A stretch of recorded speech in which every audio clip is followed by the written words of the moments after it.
Hello student, born chemistry banners में आपका स्वागत है। तो आज हम जो है थर्मल एनालिसिस या इसको बोलते हैं थर्मो एनालिटिकल टेक्निक, उसको हम समझेंगे, है ना। सिंपल सा हमारा जो है इंट्रोडक्शन रहेगा और इसमें उसका कुछ टाइप्स को समझेंगे एंड जो है उसका कुछ एप्लीकेशंस देखेंगे, ठीक है। तो थर्मल एनालिसिस क्या है ना। सबसे पहले हमें ये जानना होगा कि थर्मल एनालिसिस क्या है, इसके अंतर्गत हम क्या चीज़ें स्टडी करते हैं, ठीक है। तो थर्मल एनालिसिस में हमारा मेन बेस क्या होता है, थर्मल। मतलब कि हम क्या करते हैं, किसी मटेरियल को, कोई भी सब्सटेंस जिसके बारे में हमें जानना है उसके बारे में जानेंगे तो हम क्या करेंगे, इस मटेरियल को हीट देके उसके बारे में एनालाइज करना ही क्या है, आपका थर्मो एनालिटिकल टेक्निक है ना। तो ये क्या है, it is a group of technique that the study the properties of material, है ना। तो ये क्या है, एक प्रकार का एक मशीन का एक ग्रुप होता है जहाँ पे हम क्या करते हैं, किसी मटेरियल, जिस मटेरियल के बारे में हमें स्टडी करना है, उस मटेरियल के जो प्रॉपर्टीज़ का मतलब कि उसके गुणों का हम अध्ययन करते हैं as they change with temperature, जो कि टेम्परेचर के साथ क्या होता है, परिवर्तन होता है। हम क्या करेंगे, इस मटेरियल को हम हीट देंगे, टेम्परेचर देंगे। जब हीट देंगे तो इस मटेरियल में क्या होगा, चेंजेस होगा, है ना। मतलब कि चेंज आएगा, मतलब कि उसकी प्रॉपर्टीज़ भी चेंज होती जाएगी और उसी का हम क्या करते हैं, अध्ययन करते हैं। तो समझ में आया आपको क्या है। अब एक और देख लेते हैं, thermal analysis major how a substance physical state change over time and temperature, ठीक है। तो यहाँ पे क्या बोल रहा है कि अगर हम किसी मतलब कि यहाँ पे हम सब्सटेंस को क्या करते हैं, हीट देते हैं। अब हीट देंगे कोई भी पदार्थ, कोई भी, है ना, इस आपको इस पृथ्वी में प्रेजेंट आपका कोई भी ऐसा एलिमेंट नहीं है जो कि टेम्परेचर से उसका अवस्था परिवर्तित नहीं हो सकता, है ना। तो कोई हाई टेम्परेचर में होता है अपना अवस्था परिवर्तित करेगा, कोई लो टेम्परेचर में करेगा, कोई मीडियम टेम्परेचर करेगा, कोई बहुत बहुत ज़्यादा हाई टेम्परेचर में अपने आप को चेंज करेगा, है ना, अवस्था चेंज करेगा। तो उसका हम स्टडी करते हैं, ठीक है। तो इसमें क्या होता है, उसका फिजिकल स्टेट चेंज होता है। फिजिकल स्टेट का मतलब क्या है कि जिस अवस्था में वो है ना, उस अवस्था से वो दूसरी अवस्था में परिवर्तित होना। जैसे कि आपका सॉलिड से वो लिक्विड में होना, लिक्विड से आपका गैसी फॉर्म में चेंज होना। तो इस प्रकार की जो अवस्था है उसको हम बोलते हैं फिजिकल स्टेट, है ना। तो physical state change over the time and temperature, temperature के साथ वो जो है क्या होता है, वो चेंज होता है और उसी का हम क्या करते हैं, मीजर करते हैं, है ना, थर्मल एनालिटिकल टेक्निक के अंतर्गत, ठीक है। it can be used to evaluate a material chemical physical and structural changes। तो इसके अंतर्गत हम जो है यूज़ करके हम मटेरियल के जो है, इस मटेरियल के बारे में, अब मटेरियल को हीट देंगे तो इस मटेरियल का जो फिजिकल, उसका केमिकल रिएक्शंस होगा, उसका फिजिकल चेंजेस होगा, है ना। और क्या हो सकता है, उसका स्ट्रक्चर चेंज होगा। भाई अगर मान लो उसमें कोई केमिकल रिएक्शंस हो रहा है, अगर हीट दे रहे हैं तो क्या होगा, उसका स्ट्रक्चर भी चेंज हो जाएगा, है ना। तो उसके बारे में हम जो है इवोल्यूशन निकालते हैं, है ना। मतलब कि उसके बारे में हम मूल्यांकन करते हैं, गणना करते हैं उस मटेरियल के बारे में कि ये मटेरियल इस टाइप का हो सकता है, इसका प्रॉपर्टीज इस टाइप के हो सकते हैं, है ना। उसके बारे में हम जो है क्या करते हैं, एवल्यूट करते हैं, ठीक है। जैसे अब बिना एग्जाम्पल के तो कोई चीज़ समझ में नहीं आता है, तो इसलिए कुछ एग्जाम्पल से समझो। जैसे फॉर एग्जाम्पल के लिए ये हमारा क्या है, एक प्लास्टिक का एक जो है मटेरियल है। अब मान लो सपोज मुझे इस मटेरियल के बारे में स्टडी करना है, ठीक है। इसके बारे में हमें स्टडी करना है कि इसका टेम्परेचर कितना है ना।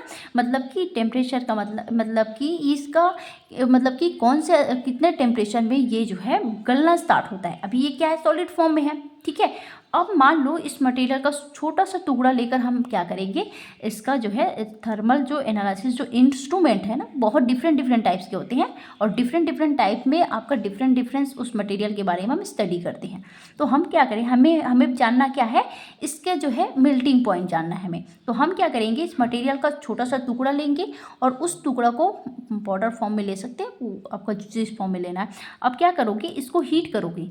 अब भाई ये तो ऐसा नहीं है, ऐसा तो नहीं है कि ये हीट देंगे तो इसमें कोई चेंजेस नहीं होगा। हीट देते जाएंगे, आपका स्टार्टिंग में भले ये अपना चेंज ना करे, जैसे जिस अवस्था में वैसी है। फिर मान लो अगर हीट देते जाएंगे तो एक पॉइंट ऐसा होगा जहाँ पे ये अपना अवस्था परिवर्तित करेगा, मतलब कि ये सॉलिड फॉर्म से गलना स्टार्ट हो जाएगा। तो बस वही चीज़ें हमें क्या करते हैं, वही चीज़ें का हम क्या करते हैं, इस एनालिसिस टेक्निक के अंतर्गत उसी को हम मीज़र करते हैं, है ना। उसके प्रॉपर्टीज़ के बारे में जानते हैं कि ये जो है ये किस टाइप की प्रॉपर्टीज़ रखता है। उसका हम क्वालिटेटिव एनालाइज करते हैं इस टेक्निक के अंतर्गत। ठीक है, तो वैसे ही आपका किसी का भी निकाल सकते हो आप, कांच का भी, उसका भी आप जो है सैंपल लेके उसके बारे में उसको टेम्परेचर देते जाएंगे, एक टाइम के बाद वो क्या हो जाएगा, गलना स्टार्ट हो जाएगा। तो इससे हम उसके मेल्टिंग पॉइंट के बारे में जान सकते हैं। तो आप किसी का भी क्या कर सकते हो, कोई भी आपका मेटल हो, आपका नॉन मेटल है या आपका सॉल्ट है ना, तभी तो हम जैसे कि मान लो कोई बुक पढ़ते हैं ना, कोई भी बुक पढ़ते हैं तो उसमें लिखा रहता है ना कि इस सब्सटेंट का इसका मेल्टिंग पॉइंट इतना है ना, इसका टेम्परेचर इतना है, इसका हाई टेम्परेचर होता है। कि कैसे जानते हैं, तो उसका थर्मल एनालिसिस जो टेक्निक है उसके अंतर्गत उसका क्या करते हैं, हम स्टडी करते हैं, उससे उसका हम मेल्टिंग पॉइंट ज्ञात करते हैं। ठीक है, तभी हमें पता रहता है। ठीक है, तो अब हम क्या देखते हैं, types of thermal analytical technique. तो कितने टाइप्स के होते हैं, बहुत डिफरेंट टाइप्स के होते हैं ना। तो वहाँ पे हम पूरे टाइप्स को तो हम नहीं कर सकते, हम कुछ जो मेन हमारा जो थर्मल एनालिटिकल जो टेक्निक है उसके बारे में हम जानेंगे। ठीक है, तो फर्स्ट हमारा क्या है, DTA, इसको बोलते हैं डिफरेंशियल थर्मल एनालिसिस, जहाँ पे हम क्या करेंगे, एक ज्ञात जो सैंपल है, जो हमारे पास जो ज्ञात मटेरियल है, मान लो इसका हमें पता है कि इसका जो है ये इतने टेम्परेचर, मान लो ये सपोज एग्जांपल के लिए अगर 70 डिग्री में ये क्या होता है, मेल्ट होता है, तो इसके कंपेयर में हम क्या करेंगे, हम ऐसा तो नहीं लेंगे, हम सैंपल को इनर्ट मटेरियल लेंगे। ठीक है, इनर्ट मटेरियल मतलब कि वो हाई टेम्परेचर में क्या होता है, मेल्ट होता है। तो अगर मान लो हमें इसके बारे में जानना है तो हम क्या करेंगे, जो ज्ञात मटेरियल है जिसके बारे में हमें पता है कि उसका टेम्परेचर हाई है, तो उससे हम क्या करेंगे, इस सैंपल को हम लेके जो है दोनों के बीच में डिफरेंस, मतलब कि टेम्परेचर डिफरेंस को मेज़र करेंगे और उससे जो है इसके बारे में हम जानकारी हासिल करेंगे, है ना। मेन पॉइंट हमारा ये होता है थर्मल एनालिसिस में, हम जो है हीट देकर ये जो चेंज हो करता है ना अपन फिजिकल स्टेट, है ना। अब जहाँ पे इसका फिजिकल स्टेट चेंज हुआ वो आपका ग्राफ, मतलब जो पीक है वो प्लॉट हो जाएगा और उससे उसके बारे में हम एनालाइज करते हैं, उसके बारे में मेज़र करते हैं कि ये इस प्रकार से है, इस प्रकार से हो रहा है यहाँ पे। ठीक है, और इसमें आपका थर्मल एनालिसिस में इन्वायरमेंट बहुत इंपॉर्टेंट रोल करता है ना। आपका इन्वायरमेंट आप चेंज करते हो तो उसके अकॉर्डिंग आपका पीक ग्राफ भी अलग अलग आता है। ठीक है, अब यहाँ पे आपका TGA है, थर्मो ग्रेविमेट्रिक एनालिसिस, जहाँ पे हम क्या करते हैं, किसी मटेरियल को हीट देकर उसका जो है हम क्या करते हैं, उसका मास को, हम उसके भार को क्या करते हैं, मेजर करते हैं। मान लो एग्जांपल के लिए अगर हम इसको टेम्परेचर देते हैं, टेम्परेचर देते जा रहे ये गल रहा है ना, तो कुछ ऐसा मान लो इसमें से कुछ एलिमेंट क्या हो रहा है, निकल रहा है, या तो गैसी फॉर्म में वो निकल रहा है, रिलीज हो रहा है, एनर्जी रिलीज हो रही है। तो क्या होगा कि फिर वो स्टार्टिंग में जो भार था और उसके बाद रिएक्शंस करने के बाद जो प्रोडक्ट बना उसका भार हम मापते हैं, जिससे हमें पता चलता है कि इसमें मास में कितना चेंजेस हो रहा है। या तो हो सकता है इसके मास में जो है इंक्रीज भी हो सकता है, मतलब इसका भार बढ़ भी सकता है द्रव्यमान, या तो इसका द्रव्यमान घट भी सकता है। तो मास चेंज हम थर्मोग्रेविमेट्रिक एनालिसिस के अंतर्गत देखते हैं। आप ये डिफरेंशियल स्कैनिंग कैलोरीमेट्रिक में हम क्या करते हैं, हीट फ्लो को स्टडी करते हैं। यहाँ पे आपका थर्मोमेट्रिक टाइट्रेशन, जिसमें हम टाइट्रेशन करते हैं, मतलब कि यहाँ पे आपका हीट देकर उसका टाइट्रेशन करते हैं। ठीक है, अब आता है हमारा thermal analysis method can be measured. ठीक है, तो वेट लॉस बाय हीटिंग, तो वही है कि हम इस थर्मल एनालिसिस जो मेथड है इसके अंतर्गत हम क्या क्या चीज़ें मेज़र कर सकते हैं, है ना। तो क्या क्या हम माप सकते हैं भाई, तो इससे हम क्या कर सकते हैं, किसी सैंपल के जो है, किसी सैंपल को हीट देकर उसका मास में जो चेंज हो रहा है उसको हम मेज़र कर सकते हैं। उसका मेल्टिंग पॉइंट है ना, पहले ही बता चुकी हूँ कि अगर मान लो इस टाइप के या कोई भी मटेरियल है ना, जिसका आपको जानना है कि इसका मेल्टिंग पॉइंट क्या है, कोई भी मटेरियल आपका इस ये पृथ्वी में प्रेजेंट की जिसका आपको जानना है, आपका मेटल है, नॉन मेटल है, जो भी हमें पता रहता है ना कि अगर मेटल का हमें हाई उसका क्या होता है, टेम्परेचर होता है। कैसे पता चला कि उसका हाई टेम्परेचर होता है, तो उसको भी थर्मल एनालिसिस टेक्निक के अंतर्गत उसको क्या किया गया, एनालाइज किया गया कि इसका हाई टेम्परेचर होता है ना।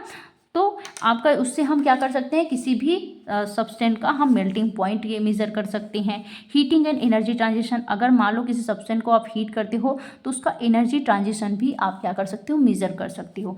चेंज इन फॉर्म, उसकी अवस्था में क्या हो सकता है, परिवर्तन। भाई हीट दोगे तो उसका अवस्था परिवर्तन होगा ना, तो उससे उसको भी मेज़र कर सकते हो। चेंज इन डायमेंशन, उसका डायमेंशन, भाई उसको आप हीट दोगे किसी सब्सटेंस को तो उसका डायमेंशन भी चेंज होगा, उसका आकृति विकृत हो जाएगा, चेंज हो जाएगा, पहले से डिस्टॉर्ट हो जाएगा।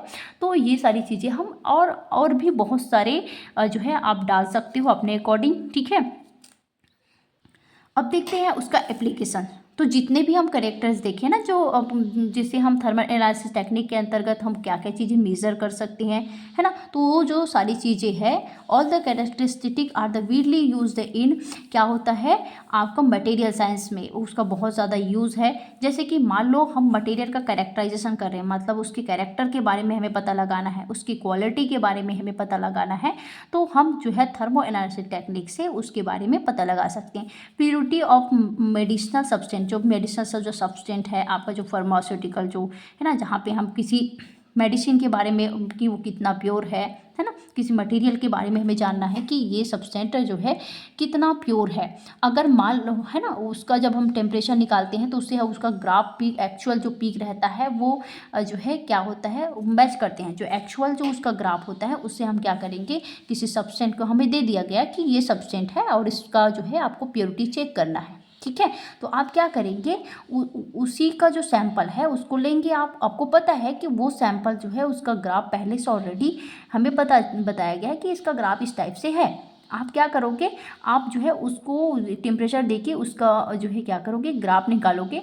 अगर मान लो ग्राफ सेम आया है ना, उसका जो पीक जो आएगा, सिग्नल जो आएगा वो सेम आया, तो आपको पता चल जाएगा कि वो प्योर है ना, प्योरिटी है उसमें। अगर मान लो कोई अदर एलिमेंट थोड़ा सा अमाउंट भी अगर अदर एलिमेंट उसमें प्रेजेंट है, तो वहाँ पे क्या हो जाएगा, वो जो है अशुद्ध, मतलब कि उसमें जो है कुछ अदर एलिमेंट प्रेजेंट है, तो उससे हम उसकी प्योरिटी का भी हम क्या कर सकते हैं, एनालाइज कर सकते हैं। Study of relative heat stability, हम इससे क्या कर सकते हैं, किसी सब्सटेंट का जो है दूसरे सब्सटेंट के साथ, है ना, किसी मटेरियल का दूसरे मटेरियल के साथ उसके हीट स्टेबिलिटी, मतलब कि कितने हीट पे वो स्टेबल है, तो उसका भी हम क्या कर सकते हैं, कंपेयर करके उसकी स्टेबिलिटी का भी पता लगा सकते हैं। केमिकल काइनेटिक्स, अब भाई किसी मेटल है, मतलब कि सब्सटेंट है, कोई पदार्थ है, उसको हीट देंगे तो उसका केमिकल जो काइनेटिक्स है, जो उसका रासायनिक गतिविधि है, उसका भी हम क्या कर सकते हैं, मेज़र कर सकते हैं। तो आई होप आप लोगों को समझ में आया होगा। नेक्स्ट वीडियो में हम जो है DTA पढ़ेंगे, ठीक है। Thank you.